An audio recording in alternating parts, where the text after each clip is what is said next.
Me dijeron que no viniera para Año Nuevo. Así, sin rodeos, sin disculpas. Mi nuera Dayana fue quien llamó, su voz dulce como siempre, pero con ese filo que yo ya conocía bien. Rosalía, este año mejor no vengas, ¿sí? Es que vamos a ser pocos, algo íntimo, ya sabes. Miguel está de acuerdo, dice que sería más cómodo así. Colgué el teléfono y me quedé mirando la pared de mi apartamento, ese lugar pequeño donde he vivido los últimos 10 años, desde que enviudé. No lloré. Ya no me quedaban lágrimas para estas cosas. Era la tercera vez en 6 meses que me cancelaban.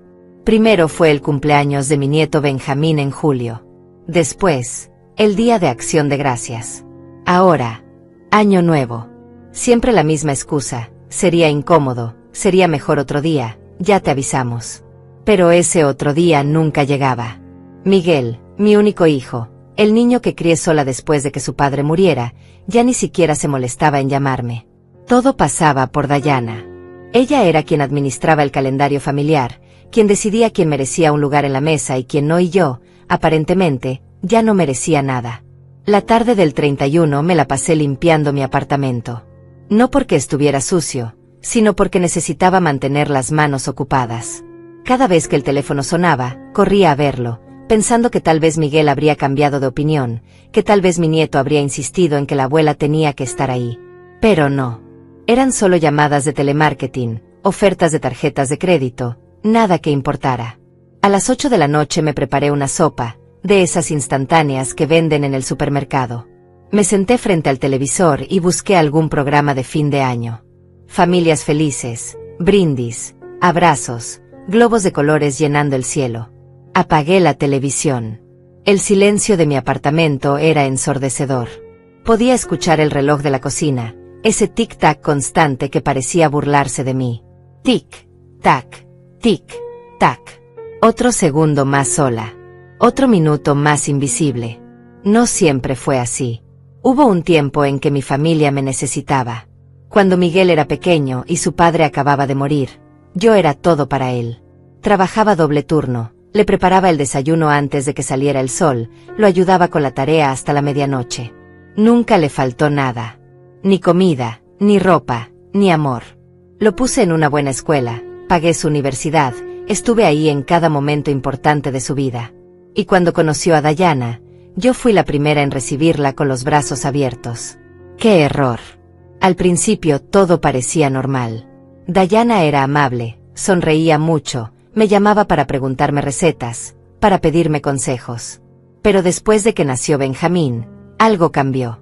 Empezó a cancelar las visitas. Siempre tenía una excusa. El niño está resfriado, Rosalía. Tenemos muchas cosas que hacer hoy.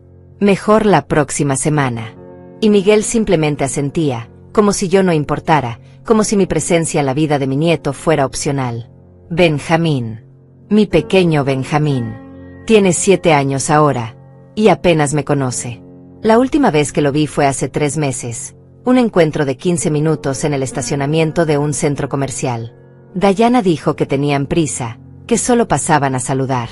El niño me abrazó con esa inocencia que solo tienen los niños, me preguntó cuándo iba a ir a su casa otra vez, cuándo iba a hacerle esas galletas que tanto le gustaban.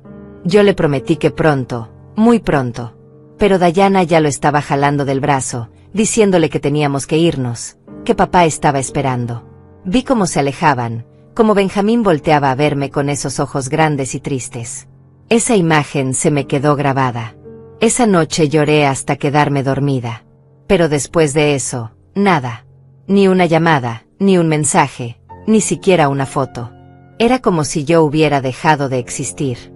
A las 11 de la noche me serví una copa de vino barato, de esos que venden en oferta en el supermercado. Brindaría sola, como había cenado sola, como había pasado todo el año. Sola. Me puse un vestido color marfil que tenía guardado desde hacía años. Uno que había comprado pensando que tal vez Miguel me invitaría a alguna celebración importante. ¡Qué ingenua! Me maquillé un poco, solo para no sentirme completamente patética. Me miré al espejo y vi a una mujer de 68 años, cansada, olvidada, invisible. Pero también vi algo más. Vi a alguien que había sobrevivido a cosas peores. A la muerte de un esposo, a años de trabajo duro, a la soledad. Y seguía aquí, seguía de pie. Eso tenía que contar para algo, ¿no? Aunque en ese momento no lo sintiera así. Los fuegos artificiales empezaron a sonar afuera. Gritos de felicidad, música a todo volumen, bocinas de autos celebrando. El año nuevo había llegado. Levanté mi copa hacia la ventana, hacia esa ciudad llena de gente que tenía a alguien con quien brindar. Salud, me dije a mí misma. Salud por otro año más de esto. Bebí el vino de un solo trago y dejé la copa sobre la mesa. Entonces, mi teléfono sonó. Era Miguel. Mi corazón dio un salto. Tal vez se había arrepentido, tal vez quería desearme feliz año nuevo, tal vez había recordado que tenía una madre. Contesté rápido, demasiado rápido. ¿Miguel? Su voz sonaba extraña, temblorosa, casi asustada. Mamá, necesito que me digas algo. Necesito que me digas la verdad. ¿Qué está pasando en las noticias? ¿De qué hablas?, le pregunté, sin entender nada. Él respiró hondo, como si estuviera tratando de procesar algo imposible. Mamá, acaban de anunciar en las noticias que una mujer donó $2 millones para la construcción de una ala pediátrica en el Hospital General. Dijeron tu nombre completo. Rosalía Méndez Torres. Esa eres tú, ¿verdad?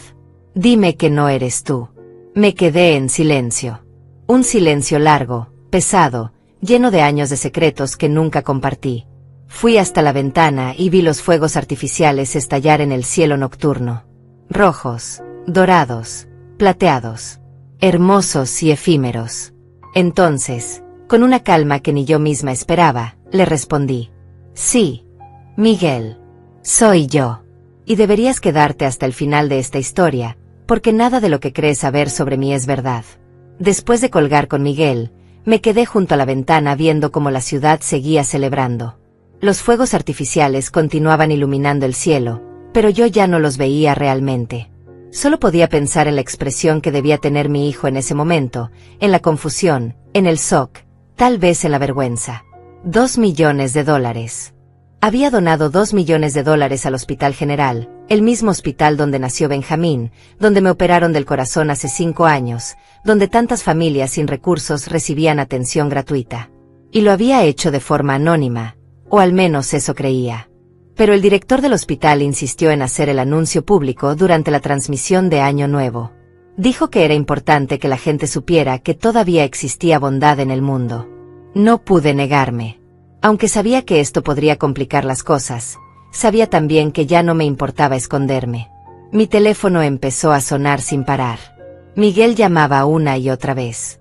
Después empezaron los mensajes. Mamá, contesta por favor. Necesito hablar contigo. Esto no tiene sentido. Tú eres secretaria jubilada. ¿De dónde sacaste ese dinero? ¿Estás bien? ¿Alguien te está estafando? Leí cada mensaje sin responder. Secretaria jubilada. Eso era lo que ellos creían. Lo que yo les había permitido creer durante todos estos años. Nunca les había mentido directamente. Simplemente nunca les conté toda la verdad. Cuando Miguel me preguntaba sobre mi trabajo, yo decía que trabajaba en una empresa farmacéutica. Lo cual era cierto. Solo que omitía el pequeño detalle de que yo no era empleada. Yo era la dueña. Bueno, cofundadora y exdirectora ejecutiva, para ser exactos. Hace 30 años, cuando Miguel apenas tenía 10, yo trabajaba efectivamente como secretaria en un laboratorio pequeño. Pero no era una secretaria cualquiera. Tenía formación en administración, hablaba 3 idiomas, y entendía el negocio farmacéutico mejor que muchos de los ejecutivos que pasaban por esa oficina. Fue ahí donde conocí al doctor Elías Ruiz, un químico brillante que había desarrollado una fórmula para un medicamento genérico que podría ayudar a millones de personas con diabetes. El problema era que ningún laboratorio grande quería producirlo porque las ganancias serían menores que las de los medicamentos de marca. Elías estaba frustrado, a punto de rendirse. Una noche, trabajando tarde, le dije algo que cambió todo. ¿Y si lo hacemos nosotros mismos? Él se rió. ¿Con qué dinero, Rosalía? Yo tenía ahorrados $23,000. Todo lo que había guardado en 10 años de trabajo.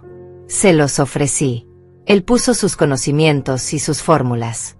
Así nació Laboratorios Esperanza. Los primeros 5 años fueron brutales. Trabajaba en el laboratorio durante el día y cuidaba a Miguel por las noches. Dormía 4 horas, a veces menos.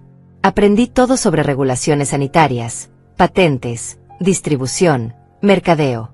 Elías manejaba la parte científica, yo manejaba todo lo demás. Y funcionó. El medicamento fue un éxito. No nos hizo millonarios de la noche a la mañana, pero nos dio estabilidad. Luego vinieron otros productos, más contratos, más crecimiento. Para cuando Miguel entró a la universidad, Laboratorios Esperanza era una empresa mediana pero sólida, con presencia en 6 países. Yo era la directora ejecutiva. Ganaba bien, muy bien. Pero seguí viviendo en el mismo barrio, en la misma casa modesta, manejando el mismo auto viejo. No quería que Miguel creciera pensando que el dinero era lo importante. Quería que valorara el esfuerzo, el trabajo, la humildad. Cuando cumplí 60 años, Elías y yo recibimos una oferta de compra. Una corporación internacional quería adquirir Laboratorios Esperanza por una suma obscena. $85 millones. Elías quería rechazarla, pero yo estaba cansada. 30 años trabajando sin parar me habían pasado factura.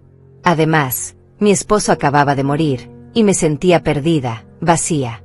Acepté la oferta con una condición: que parte del dinero se destinara a un fondo para mantener los precios bajos de nuestros medicamentos genéricos durante al menos 20 años más. Ellos aceptaron. Dividimos el dinero. Elías se quedó con su parte y se mudó a España con su familia. Yo me quedé con la mía, $42 millones después de impuestos y la creación del fondo benéfico. Nunca se lo dije a Miguel. Él estaba terminando su maestría, comenzando su carrera, conociendo a Dayana. No quería que esa información cambiara nuestra relación. No quería que me viera como un banco, como una fuente de dinero. Quería que me amara por ser su madre, no por lo que tenía en la cuenta bancaria. Así que seguí viviendo de forma simple. Me compré este apartamento pequeño, modesto, en un barrio tranquilo. Manejaba un auto sencillo. Compraba mi ropa en tiendas normales. Invertí la mayor parte del dinero de forma segura y conservadora. Vivía de los intereses, que eran más que suficientes para mí. El resto lo guardé, esperando el momento correcto para usarlo en algo que realmente importara. Y ahí estaba yo, en la madrugada del 1 de enero, viendo cómo ese secreto de décadas salía a la luz por una donación que hice desde el corazón. El teléfono seguía sonando. Ahora era un número desconocido. Contesté. Era Dayana. Su voz ya no era dulce. Rosalía, ¿qué demonios está pasando? Miguel está desquiciado. Dice que donaste millones de dólares. ¿Eso es verdad? ¿De dónde salió ese dinero? Necesitamos hablar ahora mismo. Respire hondo antes de contestar. Dayana, son las 12:30 de la madrugada del día de Año Nuevo. El día que me dijiste que no viniera porque mi presencia haría sentir incómodos a todos. Así que no vamos a hablar ahora mismo. Vamos a hablar cuando yo decida. Y te sugiero que cambies ese tono. Hubo un silencio del otro lado de la línea. Luego, increíblemente, se rió. Esa risa falsa, nerviosa, que usaba cuando trataba de manipular una situación. Ay, Rosalía, no te pongas así. Sabes que lo de hoy fue un malentendido. De hecho, estábamos por llamarte para que vinieras. Es solo que pensamos que tal vez estabas cansada, que a tu edad. ¿A mi edad qué, Dayana? ¿Cuál es exactamente el problema con mi edad? Silencio otra vez. Mira, obviamente hay cosas que necesitamos aclarar. Cosas importantes. Sobre tu salud, sobre tus finanzas. Miguel y yo estamos preocupados por ti. Viviendo sola en ese apartamento, a tu edad, manejando sumas tan grandes de dinero. Tal vez necesites ayuda. Tal vez necesites que alguien te ayude a administrar las cosas antes de que tomes decisiones de las que te puedas arrepentir. Ahí estaba. Lo que yo sabía que vendría eventualmente. La preocupación no era por mí. Era por el dinero. Por lo que yo podría hacer con él sin consultarles. Sin darles acceso. Dayana, le dije con una voz más fría de lo que me creía capaz. Tengo 68 años, no 108. Mis facultades mentales están perfectamente bien. Mis finanzas están perfectamente administradas por profesionales que contraté hace décadas. Y mis decisiones son exactamente eso, mías. Ahora, si me disculpas, me voy a dormir.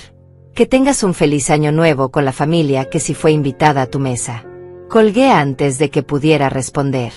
Me temblaban las manos, pero también sentía algo que no había sentido en meses. Poder. Control. Dignidad. Esa noche no dormí.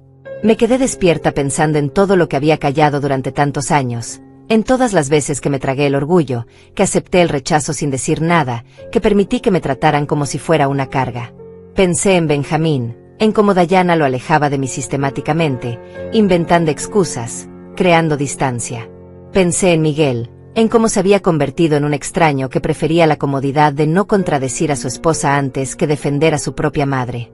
Y pensé en mí, en la mujer que fui, en la empresaria que construyó algo de la nada, y en la mujer invisible en la que me había convertido por elección propia. Pero esa noche algo cambió. Esa donación no fue solo un acto de caridad. Fue una declaración. Fue el primer paso para dejar de esconderme. Y ahora que la verdad había comenzado a salir, ya no había vuelta atrás. El 2 de enero, a las 9 de la mañana, Miguel apareció en la puerta de mi apartamento. No había llamado antes, no había avisado. Simplemente tocó el timbre insistentemente hasta que abrí. Estaba desaliñado, con ojeras profundas, como si tampoco hubiera dormido. Mamá, tenemos que hablar. Ahora. Me hice a un lado y lo dejé entrar. Se quedó parado en medio de mi pequeña sala, mirando alrededor como si nunca hubiera estado ahí antes. Y técnicamente, casi nunca había estado. En 10 años viviendo en ese apartamento, Miguel me había visitado tal vez 5 veces, y siempre por menos de 20 minutos. Siempre tenía prisa, siempre tenía algo más importante que hacer. Se sentó en el sofá sin que lo invitara. Mamá, explícame qué está pasando. Las noticias, el dinero, todo. ¿Cómo es posible que tengas millones de dólares y nunca me dijiste nada? Viví con la preocupación de que apenas te alcanzaba la pensión, de que estabas pasando necesidades, y resulta que todo era mentira. Me serví un café, despacio, dejando que el silencio se extendiera. No era mentira, Miguel. Nunca dije que tenía problemas de dinero. Ustedes asumieron. Y yo simplemente no los corregí. Pero eso no viene al caso ahora. La pregunta real es ¿por qué estás aquí? Hace 2 días no podía ir a tu casa porque mi presencia haría sentir incómodos a todos. ¿Qué cambió? Él se pasó las manos por la cara. Eso fue un error, mamá. Dayana pensó que como últimamente has estado un poco olvidadiza, un poco confundida, sería mejor. ¿Un poco confundida? Lo interrumpí, sintiendo como la rabia empezaba a trepar por mi garganta. ¿Cuándo exactamente he estado confundida, Miguel? Dame un ejemplo. Se removió incómodo en el sofá. Bueno, Dayana mencionó que la última vez que hablaron por teléfono tú repetiste la misma historia 2 veces. Y que olvidaste el cumpleaños de Benjamín. Repetí una anécdota porque tu esposa no me estaba prestando atención la primera vez que la conté, estaba viendo su teléfono. Y no olvidé el cumpleaños de Benjamín. Me cancelaron la invitación 3 días antes, diciéndome que el niño tenía varicela. Cosa que era mentira, porque vi las fotos en redes sociales de la fiesta llena de niños. Él se quedó callado. No sabía eso de las fotos. Dayana me dijo que... Ya sé lo que Dayana te dijo. La pregunta es ¿por qué le crees más a ella que a tu propia madre? Silencio. Un silencio tan pesado que casi podía tocarse. Finalmente, Miguel habló, pero su voz sonaba diferente, más pequeña. Mamá, necesito saber de dónde salió ese dinero. Necesito entender qué está pasando. Si tienes problemas, si alguien te está estafando, si firmaste algo que no debías. Me reí. Fue una risa amarga, seca. Miguel, trabajé 30 años de mi vida construyendo una empresa que vendí por una fortuna. Fui directora ejecutiva de Laboratorios Esperanza. Manejé presupuestos de millones, negocié con corporaciones internacionales, tomé decisiones que afectaron la vida de miles de empleados. ¿Crees realmente que a los 68 años de repente perdí la capacidad de firmar un cheque? Se quedó mirándome como si le estuviera hablando en otro idioma. ¿Laboratorios Esperanza? Tú trabajabas ahí de secretaria. Fui secretaria los primeros 6 meses. Después fui asistente administrativa. Luego gerente de operaciones. Luego vicepresidenta. Y finalmente, directora ejecutiva y copropietaria. Vendimos la empresa hace 8 años. Yo recibí $42 millones después de impuestos. Los he invertido de forma conservadora desde entonces. La donación que hice representa menos del 5% de mi patrimonio actual. Vi cómo procesaba la información. Cómo su cerebro trataba de reconciliar la imagen que tenía de mí, la madre humilde que vivía en un apartamento pequeño y compraba ropa en rebajas, con esta otra realidad que acababa de revelarle. ¿Por qué nunca me lo dijiste? Su voz sonaba herida, casi infantil. Porque no quería que me amaras por mi dinero, Miguel. Quería que me amaras porque soy tu madre. Quería una relación real, no una relación transaccional. Pero parece que igual terminé sin relación alguna, así que supongo que el resultado fue el mismo. Eso no es justo, protestó él. Yo te quiero, mamá. Siempre te he querido. Entonces, ¿por qué hace 6 meses que apenas me hablas? ¿Por qué me cancelaste 3 veces seguidas? ¿Por qué tu hijo, mi nieto, casi no me conoce? ¿Por qué permites que tu esposa me trate como si fuera un estorbo? Miguel se levantó del sofá, caminó hacia la ventana. Dayana no te trata mal. Solo es protectora. Con Benjamín, con nuestra familia. A veces piensa que... ¿Qué, Miguel? ¿Que soy muy vieja? ¿Que estoy senil? ¿Que soy una mala influencia? Terminó la frase por mí. No, no es eso. Solo que a veces dice que Benjamín se confunde cuando hay muchas personas queriendo educarlo de formas diferentes. Que es mejor mantener las cosas simples para él. Así que la solución fue eliminarme completamente, hacerme desaparecer de su vida como si nunca hubiera existido. Él no respondió. Sabía que no tenía una buena respuesta. Sabía que todo lo que dijera sonaría exactamente como lo que era, excusas para justificar lo injustificable. Mira, mamá, obviamente hay cosas que necesitamos arreglar. Cosas de las que necesitamos hablar como familia. Pero primero necesito entender qué vas a hacer con todo ese dinero. ¿Tienes un testamento? ¿Un plan financiero? ¿Alguien que te esté asesorando? Y ahí estaba otra vez. La preocupación real. No era por nuestra relación rota. No era por los meses de abandono. Era por el dinero y qué pasaría con él. Tengo un testamento, sí. Hecho hace 7 años por uno de los mejores abogados del país.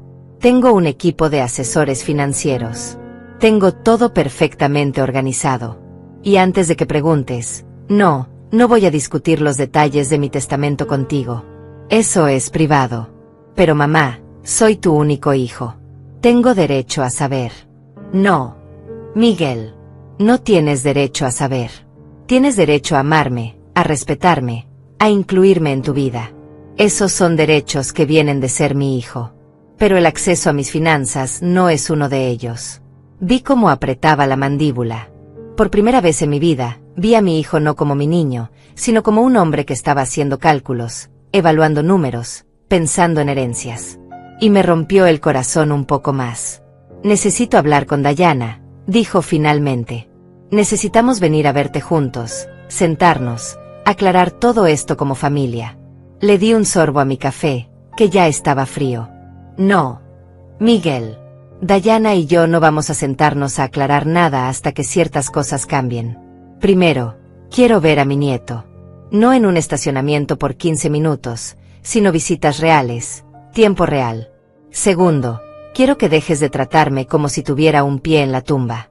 Tengo 68 años, no 90. Y tercero, quiero respeto. Si van a incluirme en su vida, que sea de verdad, no solo cuando les convenga o cuando quieran saber qué voy a hacer con mi dinero. Miguel se dirigió a la puerta. Esto no ha terminado, mamá. Vamos a volver a hablar. Le sostuve la mirada. Tienes razón. No ha terminado. Apenas está comenzando. Y te sugiero que cuando vuelvas, vengas preparado para escuchar, no solo para exigir. Salió dando un portazo. Me quedé ahí parada, en medio de mi pequeña sala, sintiendo como algo fundamental había cambiado entre nosotros. Había cruzado una línea. Ya no era la madre sumisa que aceptaba cualquier migaja de atención. Ahora era alguien con poder, con voz, con opciones. Y eso aterraba a mi hijo más que cualquier otra cosa. Porque por primera vez en su vida, yo no necesitaba nada de él. Pero él, aparentemente, necesitaba mucho de mí. Los días siguientes fueron extraños. Mi teléfono no paraba de sonar, pero no era Miguel quien llamaba. Eran periodistas, organizaciones benéficas, incluso algunas personas del pasado que no sabía que aún tenían mi número. Todos querían saber sobre la donación, sobre mi historia, sobre qué otros planes tenía. Rechacé todas las entrevistas. No había hecho la donación por publicidad, la había hecho porque ese hospital salvó mi vida hace 5 años y porque veía a diario familias que no podían pagar tratamientos para sus hijos. Eso era lo que importaba, no mi cara en las noticias. Pero hubo una llamada que sí contesté. Era Elías, mi antiguo socio. Rosalía, acabo de ver las noticias desde España. ¿2 millones de dólares? Siempre supe que tenías un corazón enorme, pero esto es impresionante. Nos reímos juntos, como en los viejos tiempos. Elías me contó sobre su vida en Barcelona, sobre sus nietos, sobre cómo había invertido su parte del dinero en proyectos educativos. Y luego me preguntó algo que me tomó por sorpresa. ¿Y tú, Rosalía? ¿Estás feliz? ¿Estás rodeada de gente que te quiere? Me quedé callada demasiado tiempo. Él suspiró. Ah, ya veo. ¿Problemas familiares? Le conté todo. La exclusión gradual, las cancelaciones, el año nuevo sola, la reacción de Miguel ante la noticia del dinero. Elías escuchó sin interrumpir, como siempre había hecho. Cuando terminé, dijo algo que me quedó grabado. Rosalía, ¿recuerdas lo que te dije cuando rechazaste la primera oferta de compra? Que a veces tenemos que dejar que las cosas mueran para que algo nuevo pueda nacer. Aplica también para las relaciones. A veces la gente solo te valora cuando temes perderlos. Tal vez es tiempo de que tu hijo tema perderte a ti. El 8 de enero recibí un mensaje de Dayana. Era largo, elaborado, lleno de palabras cuidadosamente escogidas. Querida Rosalía, lamento mucho si hubo malentendidos recientes. Miguel y yo hemos estado hablando y nos dimos cuenta de que hemos sido injustos contigo. Queremos remediar eso. Te invitamos a cenar este sábado en casa. Benjamín está emocionado de verte. Podemos hablar de todo con calma, como familia. Por favor, ven. Te necesitamos. Leí el mensaje 3 veces. Cada palabra goteaba falsedad. No decía lo siento por excluirte. Decía lamento si hubo malentendidos, como si el problema fuera mi percepción, no sus acciones. No decía hicimos mal, decía hemos sido injustos, una admisión tibia y calculada. Y ese te necesitamos al final. No te extrañamos. No te queremos. Te necesitamos. Necesidad. Siempre volvía a eso. Respondí de forma simple. Asistiré. Pero quiero que Benjamín esté presente durante toda la cena, no que lo manden a dormir apenas llegue. Y quiero que esta conversación sea honesta. Si van a fingir, mejor ni nos reunamos. Dayana respondió casi inmediatamente. Por supuesto. Todo será honesto. Te lo prometo. Ese sábado me arreglé con cuidado. Me puse un conjunto color gris perla, elegante pero no ostentoso. Me maquillé, me peiné. Quería verme bien, fuerte, no como la anciana vulnerable que ellos parecían imaginar. Compré un regalo para Benjamín, un set de libros sobre ciencia para niños. Siempre le había gustado hacer preguntas sobre cómo funcionaban las cosas, y yo quería alimentar esa curiosidad. Llegué a su casa a las 7 en punto. Era una casa grande en un vecindario bonito, de esas que tienen jardín delantero y 2 autos en la entrada. Miguel me abrió la puerta. Hola, mamá. Me dio un abrazo rápido, incómodo. Pasa. Dayana está terminando de cocinar. Benjamín salió corriendo desde la sala. Abuela. Se lanzó a mis brazos con esa alegría pura que solo tienen los niños. Lo abracé fuerte, sintiendo cómo se me llenaban los ojos de lágrimas. Habían pasado 3 meses desde la última vez que lo había abrazado así. Había crecido, estaba más alto, su voz sonaba diferente. Te extrañé mucho, mi amor. Yo también, abuela. ¿Por qué ya no vienes a verme? Mamá dice que estás muy ocupada. Antes de que pudiera responder, Dayana apareció desde la cocina. Benjamín, cariño, deja que tu abuela entre. No la asfixies. Sonreía, pero sus ojos no sonreían. Rosalía, qué gusto verte. Te ves muy bien. Nos sentamos a la mesa. Dayana había preparado una cena elaborada, pollo al horno con vegetales, ensalada, pan casero. Todo se veía perfecto, como salido de una revista. Comenzamos a comer, haciendo conversación superficial. Benjamín hablaba sobre la escuela, sobre sus amigos, sobre un proyecto de ciencias que estaba haciendo. Yo escuchaba cada palabra como si fuera oro, memorizando cada detalle de la vida de mi nieto que me había perdido. Después del plato principal, Dayana llevó a Benjamín a lavarse las manos. Miguel y yo nos quedamos solos en la mesa. Mamá, sobre el otro día. Fui demasiado duro. Estaba en shock, no sabía cómo procesar la información. Pero he pensado mucho y entiendo que tus decisiones son tuyas. Solo quiero que sepas que estoy aquí para ti, para lo que necesites. Asentí, pero no dije nada. Sabía que lo importante vendría después. Cuando Dayana regresó con Benjamín, sirvió postre. Pastel de chocolate, el favorito del niño. Pero antes de que pudiéramos comer, Dayana carraspeó. Rosalía, Miguel y yo hemos estado pensando. Vivir sola a tu edad debe ser difícil. Ese apartamento tan pequeño, sin nadie que te ayude si pasa algo. Y ahora con todo este asunto del dinero, debe ser estresante manejar todo eso sola. Queremos proponerte algo. Aquí me viene, pensé. Aquí viene lo que realmente querían. Hemos pensado que tal vez podrías venir a vivir con nosotros. Tenemos espacio de sobra.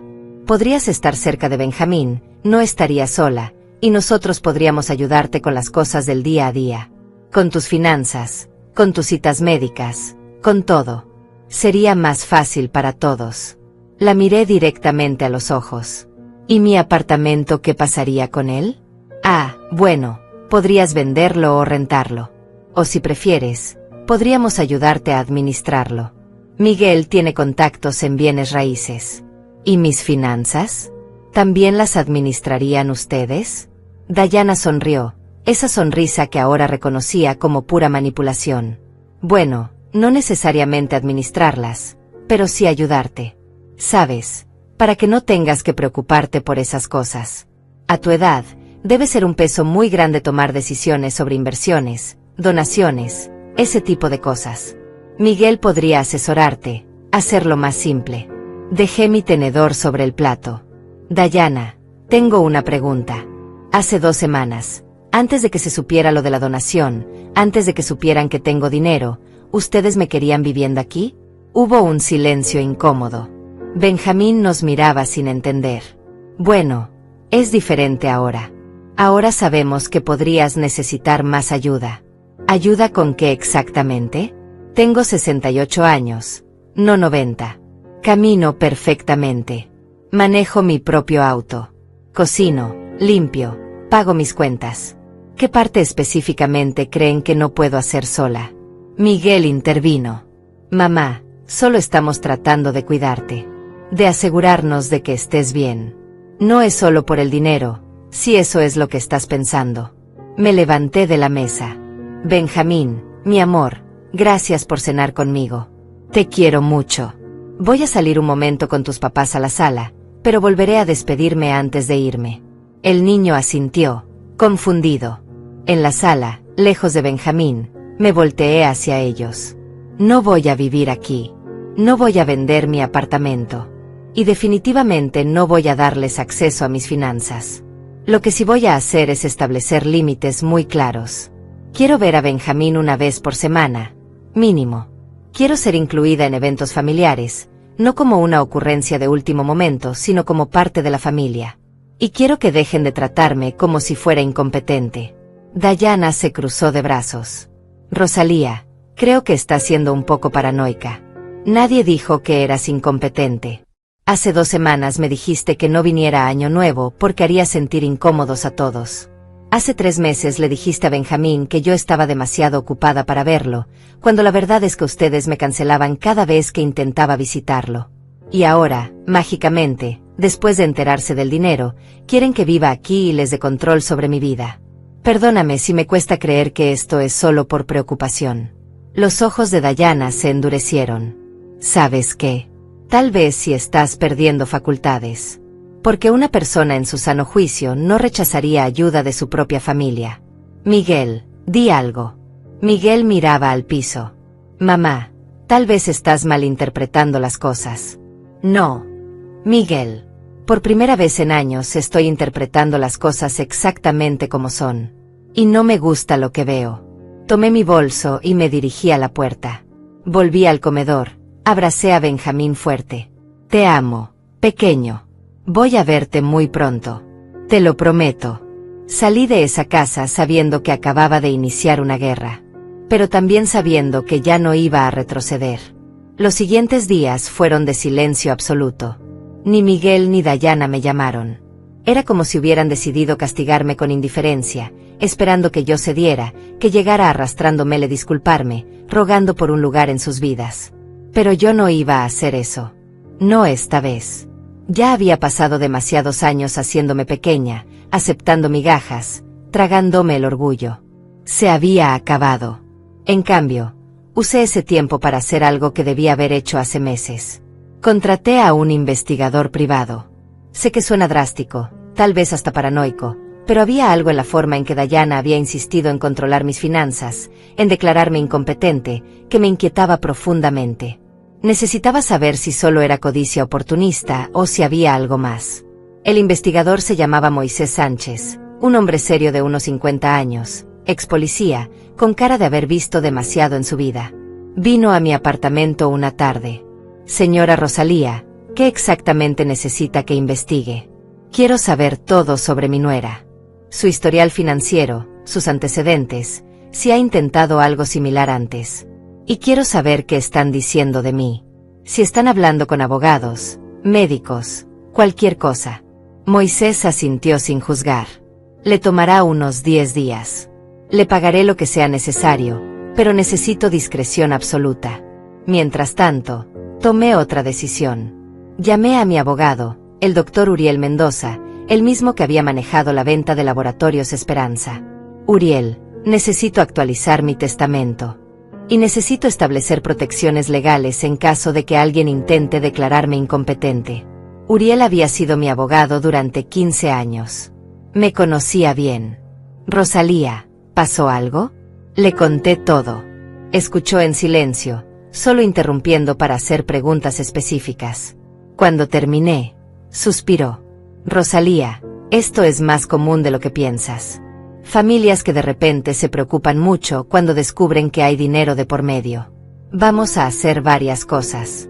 Primero, vamos a establecer un fideicomiso irrevocable para la mayor parte de tus activos. Segundo, vamos a conseguir evaluaciones médicas de 3 especialistas diferentes que certifiquen tu plena capacidad mental. Tercero, vamos a grabar en video una declaración tuya explicando tus decisiones, para que quede claro que las tomaste en pleno uso de tus facultades. Y cuarto, voy a preparar documentos que específicamente prohíban que cualquier familiar pueda cuestionar tu competencia sin pasar por un proceso legal extremadamente riguroso. Las siguientes 2 semanas fueron una tormenta de actividad. Visité a 3 psiquiatras diferentes. Todos me hicieron pruebas exhaustivas de memoria, razonamiento, juicio. Todos certificaron que mi mente estaba perfectamente clara. Uno incluso comentó que tenía mejor memoria que muchas personas 20 años más jóvenes. Grabamos la declaración en video en la oficina de Uriel. Me senté frente a la cámara y expliqué, con toda claridad, por qué estaba tomando estas precauciones. No porque esté enferma, no porque esté confundida, sino porque he visto cómo mi familia ha cambiado desde que se enteraron de mi situación financiera, y necesito protegerme de decisiones que podrían tomar no por mi bienestar sino por interés propio. Mientras todo esto pasaba, Benjamín me enviaba mensajes. Eran cortos, escritos con esa ortografía imperfecta de un niño de 7 años. Abuela, te extraño. ¿Cuándo vienes? Mami dice que estás ocupada. Cada mensaje me partía el corazón. Le respondía siempre, diciéndole que lo amaba, que pronto nos veríamos. Pero Diana no me permitía visitarlo. Cada vez que proponía una fecha, había una excusa. Benjamín tiene fútbol. Tiene tarea. Tiene una fiesta de cumpleaños. No es buen momento. Documenté cada mensaje, cada rechazo. Uriel me había aconsejado guardar todo. El día 15 de enero, Moisés regresó con su reporte. Rosalía, necesita sentarse para esto. Lo que encontré es preocupante. Se sentó frente a mí y abrió una carpeta gruesa. Su nuera Dayana tiene un historial interesante. Hace 10 años, cuando tenía 25, trabajó como asistente personal de una anciana llamada Norma Villalobos en Arizona. La señora Villalobos murió 2 años después, y dejó una porción considerable de su herencia a Dayana. La familia biológica intentó impugnar el testamento, alegando influencia indebida, pero no prosperó porque no pudieron probar nada concreto. Sentí como se me helaba la sangre. Continué. Hace 6 años, Dayana estuvo brevemente comprometida con un hombre llamado Roberto Salinas, de 58 años, viudo y adinerado. El compromiso se rompió cuando la hija de Roberto descubrió que Dayana había convencido a su padre de cambiar el testamento sin consultarles. Hubo un escándalo. Roberto cortó la relación. Dayana se mudó de estado poco después. Ahí fue cuando conoció a Miguel. Moisés sacó más documentos. Y ahora viene lo más reciente. En las últimas 3 semanas, Dayana ha consultado con 2 abogados especializados en casos de tutela y capacidad mental. También habló con un médico geriatra, preguntando sobre señales de demencia senil y cómo diagnosticarla. Y hace 4 días, ella y Miguel visitaron un hogar de ancianos de lujo, diciendo que estaban buscando un lugar para su madre. Me quedé sin aire. Literalmente sentí que no podía respirar. Todo estaba ahí, negro sobre blanco. No era paranoia. No era malinterpretación. Era un plan. Un plan calculado para declararme incompetente, internarme en algún lugar, y tomar control de mi dinero. Moisés puso su mano sobre la mesa. Hay más. Encontré conversaciones en redes sociales entre Dayana y una amiga suya. No pude acceder a todo, pero un contacto me consiguió capturas de pantalla. En ellas, Dayana literalmente dice, cito textual, la vieja tiene millones y ni siquiera sabe qué hacer con ellos. Si podemos demostrar que no está bien, podríamos tener acceso a todo. Miguel es hijo único, todo le tocaría eventualmente. Solo necesitamos acelerar el proceso. Sentí náuseas, rabia, dolor, todo al mismo tiempo. Mi nuera, la mujer que mi hijo había elegido, la madre de mi nieto, estaba literalmente planeando robarme mi vida, mi libertad, mi dignidad. Y Miguel, mi hijo, estaba involucrado. Tal vez no era el cerebro detrás del plan, pero estaba participando. Había visitado hogares de ancianos. Había hablado con abogados. Sabía lo que estaba pasando y no lo había detenido. Gracias, Moisés. Necesito copias de todo esto. Las tiene. Y señora Rosalía, le recomiendo que actúe rápido. Si ellos están consultando abogados, probablemente están preparando algún tipo de acción legal. Necesita adelantarse. Esa noche no dormí. Me quedé despierta mirando las estrellas desde mi ventana, pensando en cómo había llegado hasta aquí. Pensando en el bebé que cargué en brazos hace 38 años, el niño que lloró en mi regazo cuando murió su padre, el adolescente que me abrazaba y me decía que yo era la mejor mamá del mundo. ¿Dónde se había ido ese Miguel? Cuando se había convertido en este hombre que podía mirarme a los ojos y planear encerrarme. Pero también pensé en Benjamín, mi nieto inocente, atrapado en medio de esto. Si yo actuaba, si exponía a Dayana, si llevaba esto a un enfrentamiento legal, él sufriría. Vería a su familia destruirse. Crecería sabiendo que su madre había intentado robarle a su abuela. Eso lo marcaría para siempre. Pero si no actuaba, terminaría en un hogar de ancianos, drogada con sedantes, declarada demente, mientras ellos vivían de mi dinero. Y Benjamín crecería pensando que su abuela realmente había perdido la cabeza, que todo había sido por su propio bien. No podía permitir eso. No podía dejar que me borraran así. Al día siguiente llamé a Uriel. Necesito que prepares algo. Quiero invitar a Miguel y Dayana a una reunión formal. Aquí, en tu oficina. Diles que es para discutir mi planificación patrimonial, que quiero incluirlos en las decisiones. Uriel dudó. Rosalía, ¿estás segura? Esto podría escalar muy rápido. Lo sé. Pero ya escaló. Ellos ya tomaron su decisión. Ahora yo voy a tomar la mía. Y quiero que sea en un lugar neutral, con testigos, con todo documentado. Quiero que vean exactamente con quién están tratando. La reunión se agendó para el 22 de enero. Una semana. 7 días para prepararme para el momento que cambiaría todo. 7 días para decidir exactamente hasta dónde estaba dispuesta a llegar para defender mi dignidad. Uriel me advirtió: Rosalía, una vez que pongamos estas cartas sobre la mesa, no hay vuelta atrás. Su relación con su hijo podría quedar destruida permanentemente. Lo sé, le dije, pero prefiero vivir con dignidad sin mi hijo, que vivir encerrada sin mi libertad. Pasé esa semana en una calma extraña. Era como el ojo del huracán. Sabía que se venía la tormenta, pero por ahora, todo estaba quieto. Ordené mi apartamento. Organicé mis documentos. Escribí cartas para Benjamín, para que las leyera cuando fuera mayor, explicándole todo, para que supiera la verdad. Y esperé. Esperé a que llegara el día en que mi familia descubriría que la anciana invisible que habían subestimado durante tanto tiempo, en realidad era mucho más fuerte de lo que jamás imaginaron. El 22 de enero llegó con un cielo gris y pesado, como si hasta el clima supiera que algo importante estaba por suceder. Me desperté temprano, me arreglé con cuidado. Elegí un traje color beige, serio pero elegante. Me maquillé, me peiné. Quería verme exactamente como lo que era, una mujer de negocios, una persona que había construido un imperio desde cero, no la anciana frágil que ellos querían ver. La reunión era a las 3 de la tarde en la oficina de Uriel. Llegué media hora antes. Uriel ya estaba ahí, revisando documentos, preparando todo. Rosalía, última oportunidad de retroceder. Una vez que empecemos, esto va a ser definitivo. No voy a retroceder, le dije con firmeza. Necesito hacer esto. Por mí, por mi dignidad, y honestamente, por Benjamín. Algún día él necesitará saber la verdad. Uriel asintió. Entonces hagámoslo bien. Miguel y Dayana llegaron exactamente a las 3. Los vi desde la ventana de la oficina, estacionando su auto nuevo, uno de esos vehículos caros que siempre me habían dicho que era un regalo de la empresa donde trabajaba Miguel. Ahora me preguntaba cuántas otras mentiras me habían dicho. Entraron a la sala de juntas donde los esperábamos. Dayana traía un vestido elegante color verde esmeralda, Miguel un traje oscuro. Se veían prósperos, seguros, casi arrogantes. «Hola, mamá», dijo Miguel, dándome un beso rápido en la mejilla. «Gracias por invitarnos. Queremos que sepas que estamos aquí para apoyarte en lo que necesites». Dayana sonrió, esa sonrisa que ahora me producía náuseas. «Sí, Rosalía.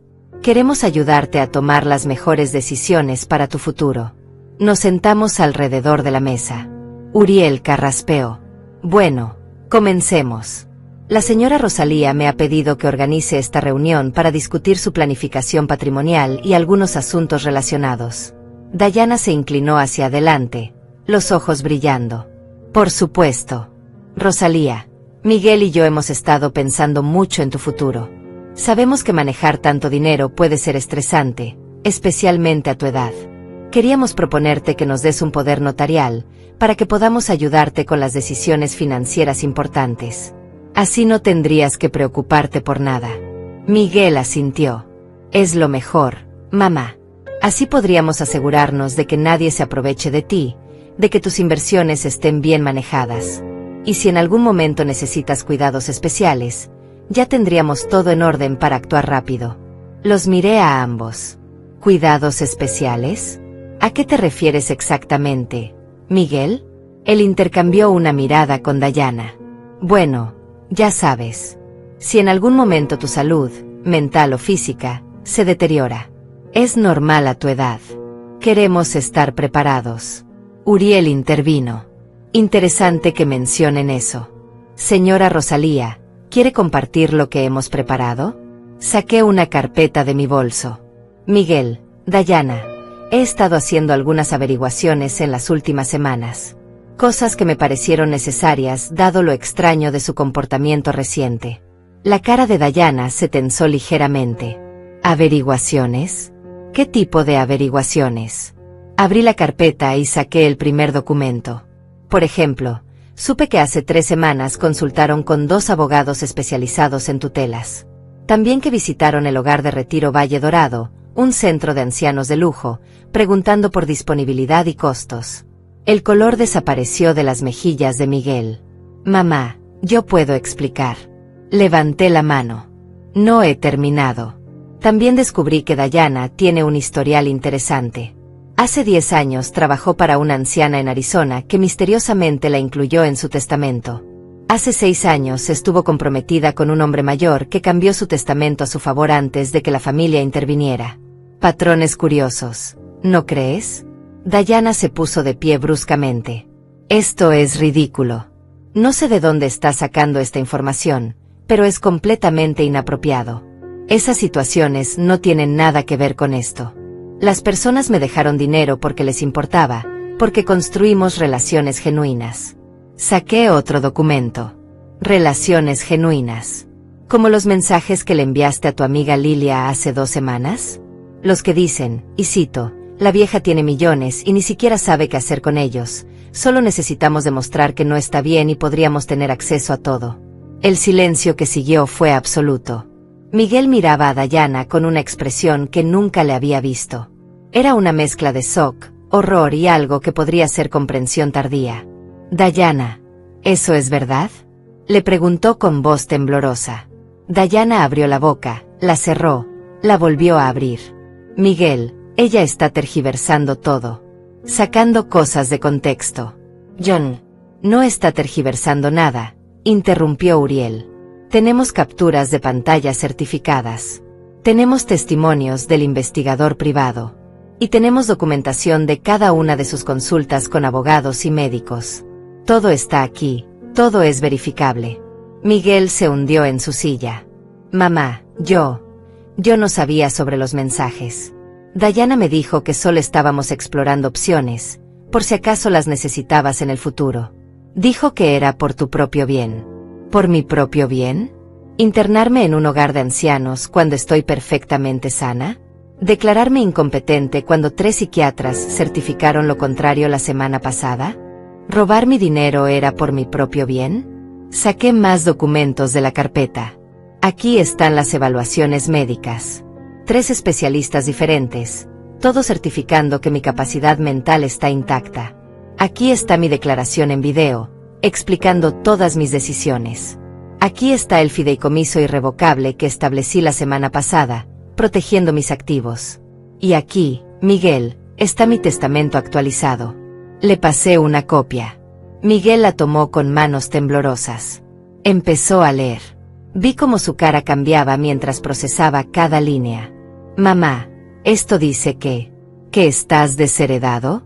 Sí. Salvo por un fondo educativo para Benjamín que él recibirá directamente cuando cumpla 25 años. Ni tú ni Dayana recibirán un centavo de mi patrimonio. El resto se distribuirá entre organizaciones benéficas, hospitales, programas educativos. Lugares donde sé que el dinero hará bien, no donde alimentará la codicia. Miguel tenía lágrimas en los ojos. Mamá, por favor. Sé que las cosas se salieron de control, pero sigo siendo tu hijo. No puedes hacer esto. Me incliné hacia adelante, mirándolo directamente. Miguel, hace 2 meses me dijeron que no fuera año nuevo porque mi presencia haría sentir incómodos a todos. Durante 6 meses me cancelaron repetidamente, me alejaron de mi nieto, me trataron como un estorbo. Pero en el momento en que se enteraron del dinero, de repente querían que viviera con ustedes, que les diera control de mis finanzas, que firmara poderes notariales. No soy tonta, hijo. Sé exactamente qué cambió y por qué. Dayana recuperó la compostura, su voz ahora dura y calculadora. Esto no va a quedar así. Vamos a impugnar ese testamento. Vamos a conseguir nuestros propios médicos que certifiquen que no estás en tus cabales. Una mujer de tu edad donando millones, desheredando a su único hijo, claramente no está pensando con claridad. Uriel sonrió, pero no era una sonrisa amable. Pueden intentarlo. Pero deberían saber que todo este proceso ha sido documentado meticulosamente. Tenemos videos, evaluaciones múltiples, testimonios de personas que han trabajado con la señora Rosalía durante décadas. Y ahora también tenemos evidencia de su intento de manipulación, de influencia indebida, de conspiración para declararla incompetente fraudulentamente. Si llevan esto a corte, no solo van a perder, sino que expondrán públicamente todo lo que han hecho.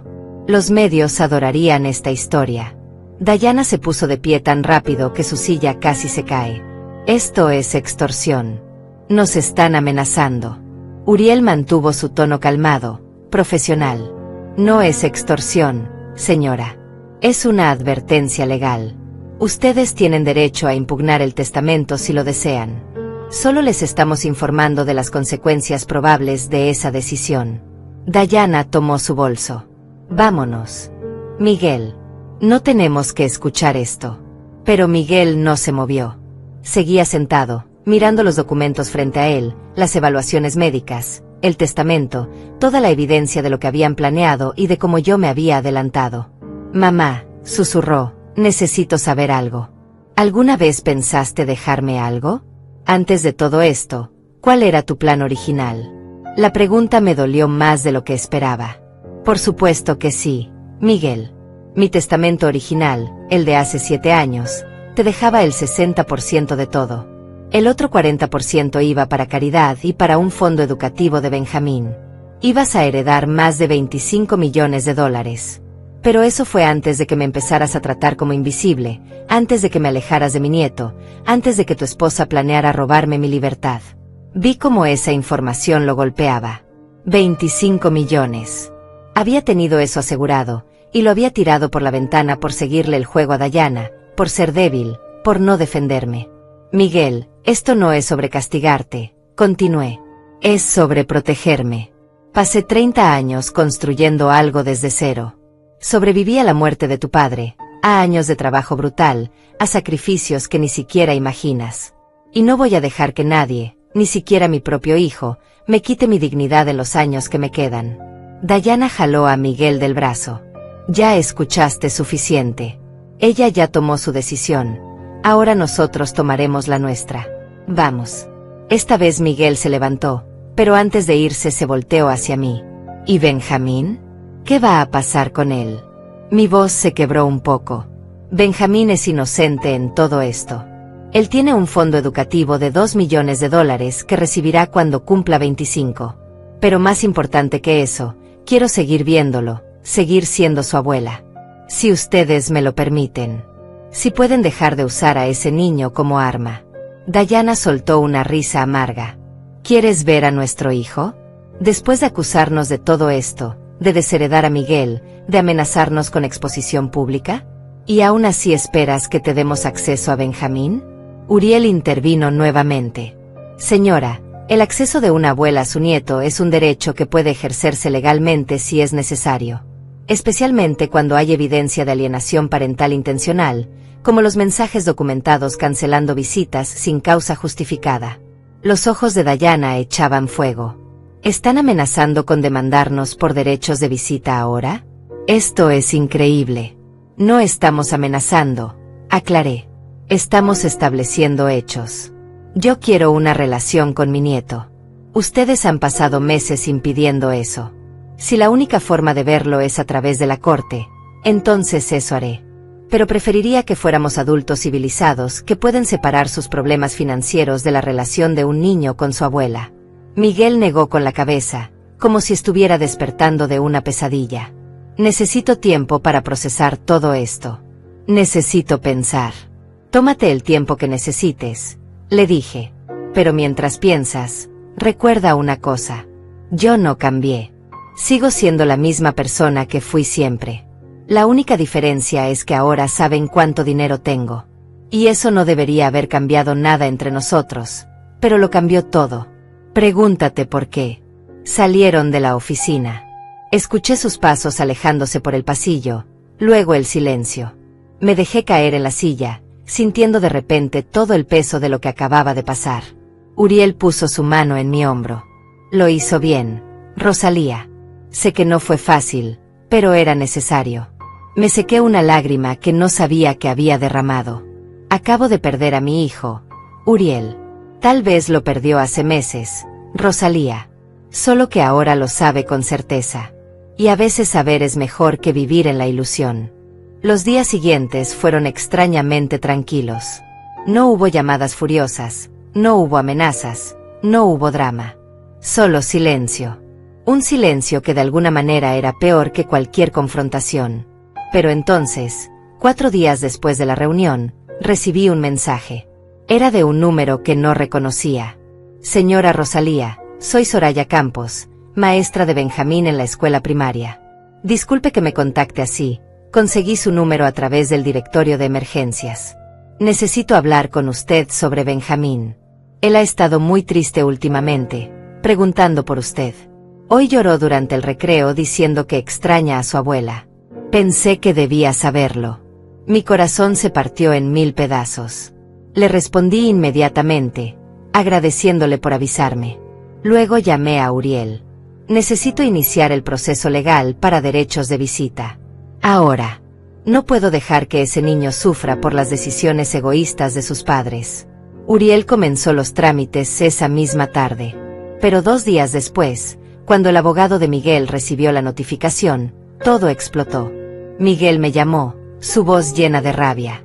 ¿Nos estás demandando? ¿En serio, mamá? ¿No es suficiente con desheredarnos? ¿Ahora quieres arrastrarnos a corte? Miguel, solo quiero ver a mi nieto. Ustedes me han bloqueado de su vida durante meses. ¿Qué más quieres que haga? Esto no es sobre ti, le grité, perdiendo la paciencia por primera vez. Es sobre Benjamín. Ese niño me ama, me extraña, está sufriendo.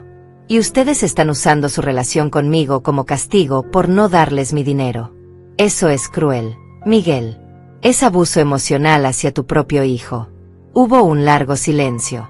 Cuando Miguel habló de nuevo, su voz sonaba diferente, más pequeña. Dayana dice que no es bueno para Benjamín tener contacto contigo ahora. Dice que está confundido, que todas estas peleas legales lo están afectando. ¿Y qué crees tú, Miguel? No lo que dice Dayana, ¿qué crees tú? Otro silencio. No sé qué creer ya, mamá. Todo está tan complicado. Está complicado porque Dayana lo complicó, le dije con firmeza. Yo doné dinero a un hospital. Eso fue todo.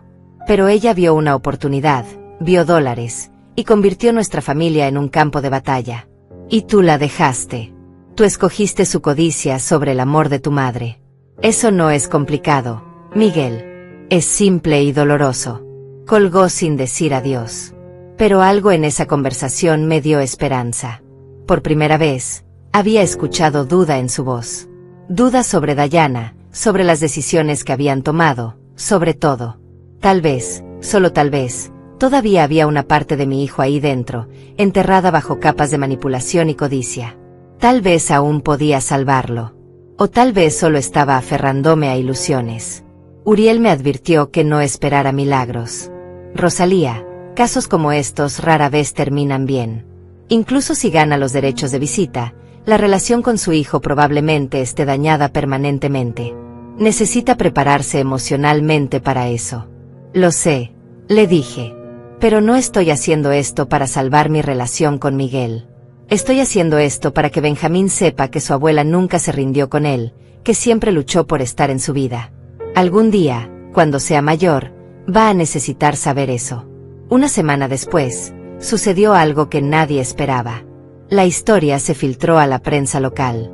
No sé quién lo hizo, si fue alguien de la oficina de Uriel, alguien del hospital, o tal vez la misma Dayana tratando de pintarme como la villana. Pero de repente, los periódicos locales estaban publicando artículos. Empresaria filántropa en disputa legal con familia. Millonaria de 68 años demanda por derechos de visita con nieto. Los detalles eran vagos, pero suficientes para generar interés. Mi teléfono explotó con llamadas de periodistas. Rechacé todas las entrevistas.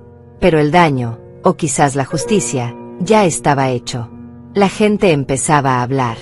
Y en una ciudad pequeña como la nuestra, eso significaba que Miguel y Dayana ahora enfrentaban algo que nunca esperaron. Escrutinio público. La presión pública fue inmediata y brutal. En una ciudad donde todos se conocen, donde los chismes viajan más rápido que las noticias oficiales, la historia de una abuela millonaria peleando por ver a su nieto mientras la familia intentaba controlar su fortuna se volvió el tema de conversación en todos lados. Miguel trabajaba en una firma de consultoría respetada. Dayana daba clases de yoga en un estudio boutique del centro. Ambos dependían de su reputación, de mantener una imagen de personas exitosas, equilibradas, confiables. Y esa imagen se estaba desmoronando. Uriel me llamó una tarde.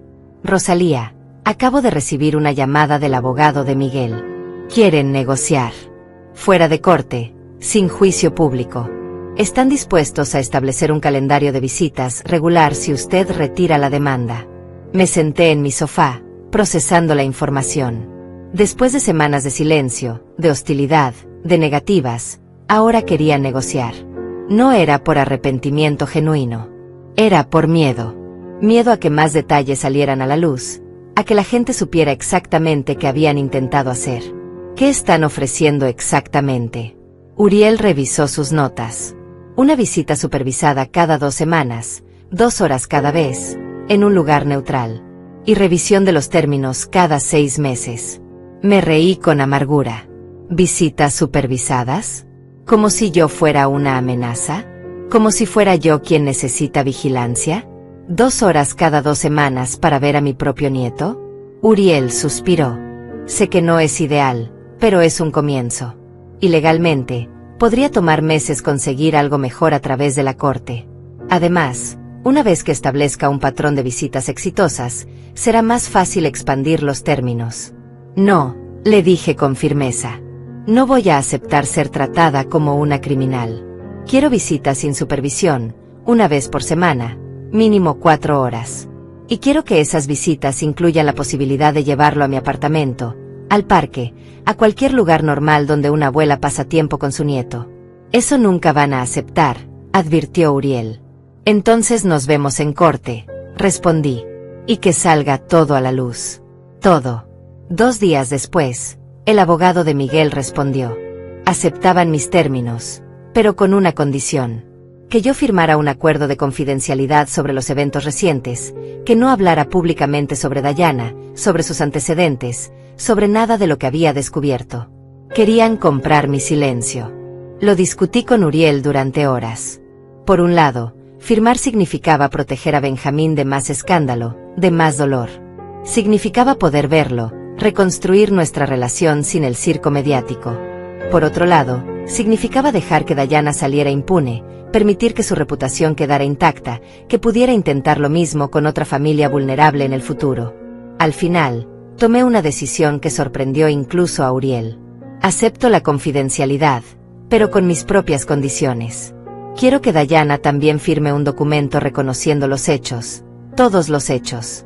Los mensajes, las consultas con abogados, los planes de internarme. No necesita ser público, pero necesita existir, estar certificado, guardado en un lugar seguro. Y si alguna vez vuelve a intentar algo similar, con cualquier persona, ese documento se hace público automáticamente. Es como una bomba de tiempo legal. Uriel sonrió. Rosalía, eso es brillante. Les damos su privacidad, pero les quitamos el poder de volver a hacerlo. Exacto. Y una condición más. Quiero una disculpa.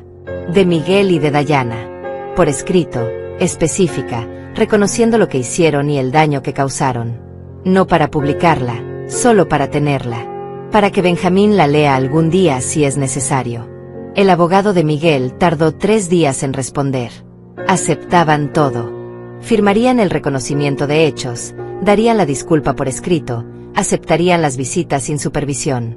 Estaban desesperados por cerrar esto, por evitar que más detalles llegaran a la prensa, por proteger sus carreras y su imagen pública. La firma del acuerdo se realizó en la oficina de Uriel. Miguel y Dayana llegaron con su abogado, un hombre mayor de aspecto cansado que probablemente les había dicho 1000 veces que estaban en una posición débil. Nos sentamos en lados opuestos de la mesa, como enemigos negociando un tratado de paz después de una guerra sangrienta. Uriel distribuyó los documentos. Miguel firmó primero, su mano temblando ligeramente. Dayana firmó después, con trazos duros y rápidos, la mandíbula apretada. Luego me pasaron el sobre con las disculpas escritas. Lo abrí ahí mismo. Necesitaba leer las palabras. La carta de Miguel decía: Mamá, lamento profundamente el dolor que te causé en los últimos meses. Lamento haberte excluido, haberte alejado de Benjamín, y sobre todo lamento haber dudado de ti y de tus capacidades. Permití que influencias externas nublaran mi juicio y traicioné la confianza que siempre depositaste en mí. Sé que no puedo deshacer el daño, pero espero algún día poder reconstruir lo que perdimos. Tu hijo, Miguel. La carta de Dayana era diferente, más fría, más legal. Rosalía, reconozco que mis acciones recientes fueron inapropiadas y causaron daño a nuestra relación familiar. Lamento cualquier malentendido que mis palabras o acciones hayan generado. Me comprometo a respetar los términos de este acuerdo y a facilitar una relación saludable entre usted y Benjamín. Dayana. No mencionaba específicamente qué había hecho. No reconocía los planes, las manipulaciones, las mentiras. Era una disculpa vacía, corporativa, sin alma. Pero estaba firmada, estaba documentada, y era suficiente para los propósitos legales. Guardé las cartas en mi bolso. ¿Cuándo puedo ver a Benjamín?, pregunté. Miguel miró a Dayana antes de responder. ¿Este sábado? Podemos llevarlo a tu apartamento a las 10 de la mañana. Estarás con él hasta las 2. Asentí. Ahí estaré. Nos levantamos todos. Antes de que pudieran irse, dije algo más. Miguel, Dayana, quiero que sepan algo. Esto no es un final feliz para mí. Gané acceso a mi nieto, sí, pero perdí a mi hijo. Perdí la familia que pude haber tenido. Y aunque me defendí, aunque protegí mi dignidad, eso no quita el dolor de saber que mi propia sangre estuvo dispuesta a robarme mi libertad por dinero. Voy a seguir adelante, voy a reconstruir mi relación con Benjamín, pero nunca voy a olvidar lo que pasó aquí. Miguel abrió la boca como para decir algo, pero se detuvo. ¿Qué podía decir?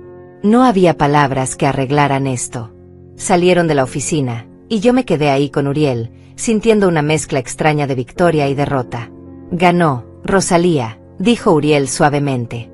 Protegió sus activos, protegió su libertad, y va a ver a su nieto. Eso es una victoria. Lo sé, respondí. Pero las victorias así tienen un sabor amargo. El sábado llegó lento y rápido al mismo tiempo. Me desperté temprano, nerviosa como una adolescente antes de una primera cita. Limpié mi apartamento aunque ya estaba limpio. Preparé galletas, las favoritas de Benjamín, esas con chispas de chocolate que solía hacerle cuando era más pequeño. Compré juegos, libros, todo lo que pensé que podría gustarle. A las 10 en punto sonó el timbre.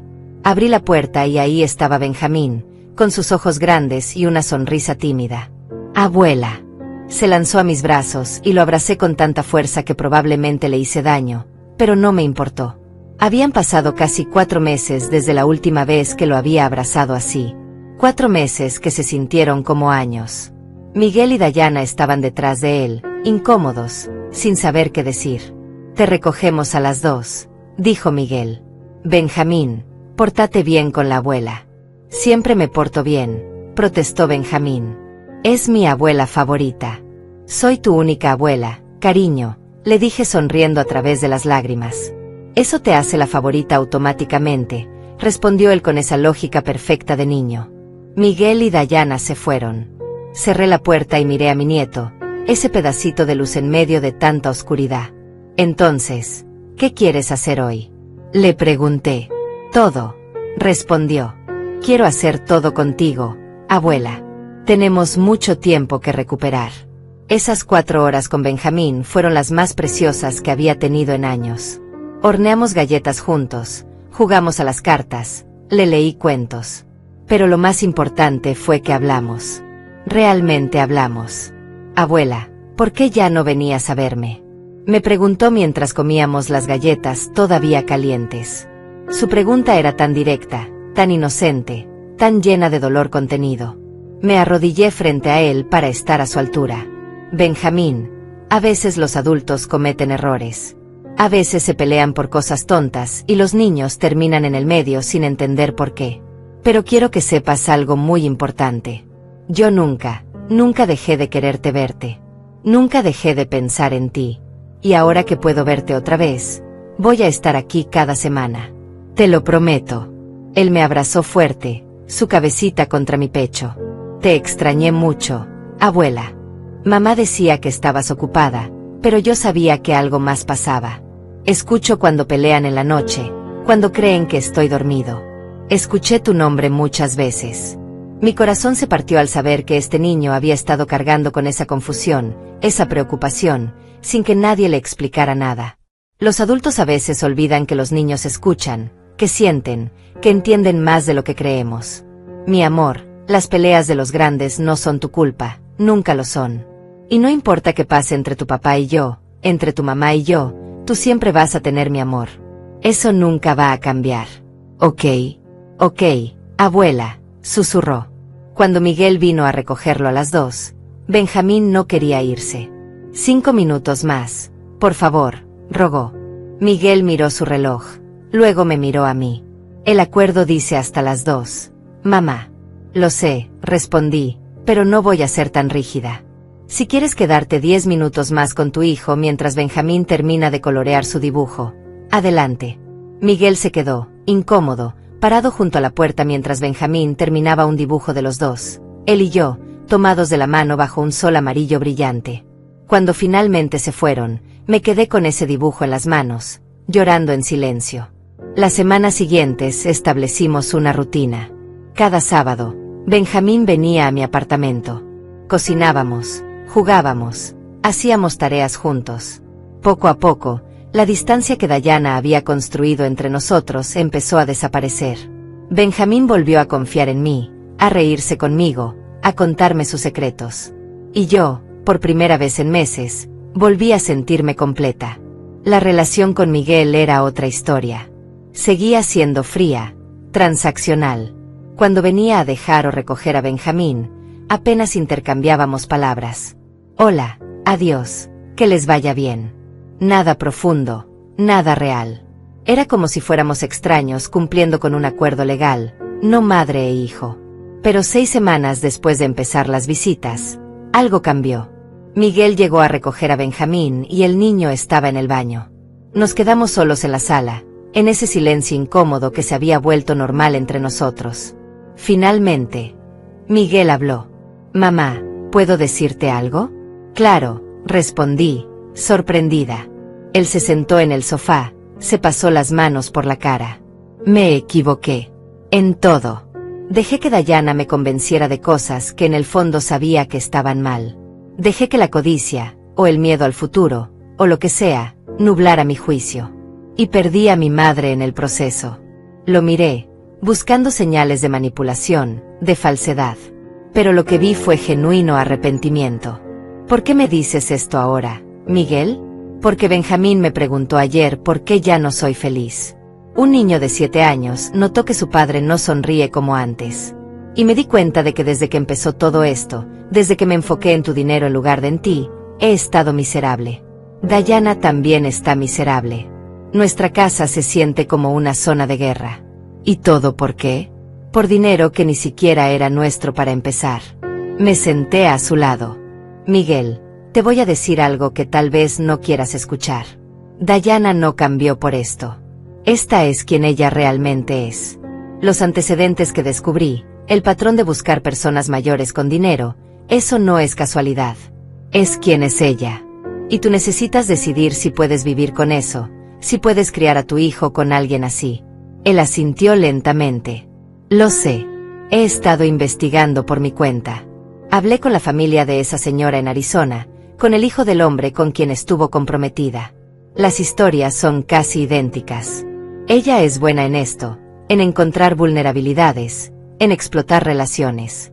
Y yo fui lo suficientemente tonto para no verlo, para dejar que me manipulara para ir en contra de ti. Benjamín salió del baño y el momento se rompió. Miguel se levantó, tomó la mano de su hijo. Mamá, esto no arregla lo que hice. Lo sé. Pero quiero que sepas que estoy tratando de hacer las cosas bien. Con Benjamín, contigo, conmigo mismo. Asentí. Eso es todo lo que puedo pedir. Miguel. Un mes después, Miguel me llamó. Mamá, Dayana y yo nos estamos divorciando. Voy a pedir la custodia completa de Benjamín. Necesito que testifiques, que muestres la evidencia que reuniste sobre sus antecedentes. Sé que es mucho pedir después de todo, pero es por Benjamín. Le dije que sí sin dudar. No por venganza contra Dayana, sino por proteger a mi nieto. El proceso de divorcio fue brutal. Dayana luchó con todo, contrató abogados agresivos, trató de pintarme como la villana que había destruido su matrimonio. Pero la evidencia era abrumadora. Los antecedentes, los mensajes, el plan documentado de declararme incompetente. Todo salió a la luz en la corte. Miguel obtuvo la custodia completa. Dayana recibió visitas supervisadas cada 2 semanas. La ironía no se me escapó. Ella terminó exactamente con lo que había querido darme a mí. Justicia poética, supongo. Hoy, 2 años después de aquel año nuevo solitario, mi vida es diferente. Veo a Benjamín 3 veces por semana. Voy a sus partidos de fútbol, a sus presentaciones escolares, a sus cumpleaños. Miguel y yo estamos reconstruyendo nuestra relación, lentamente, con cuidado. No es lo que era antes, probablemente nunca lo será. Hay cicatrices, hay recuerdos dolorosos. Pero hay también honestidad, respeto, y un compromiso genuino de hacer las cosas mejor. Seguí donando mi dinero a causas que importan. Hospitales, escuelas, programas para personas mayores. Hasta ahora he donado casi $15 millones, y planeo donar más. Miguel ya no pregunta sobre mi dinero, ya no hace planes sobre herencias. Simplemente acepta que es mi vida, mi fortuna, mis decisiones. Y Benjamín está creciendo sabiendo que su abuela es más que una anciana en un apartamento pequeño. Sabe que soy alguien que construyó algo, que luchó por su dignidad, que nunca se rindió. Espero que esas lecciones lo acompañen toda su vida.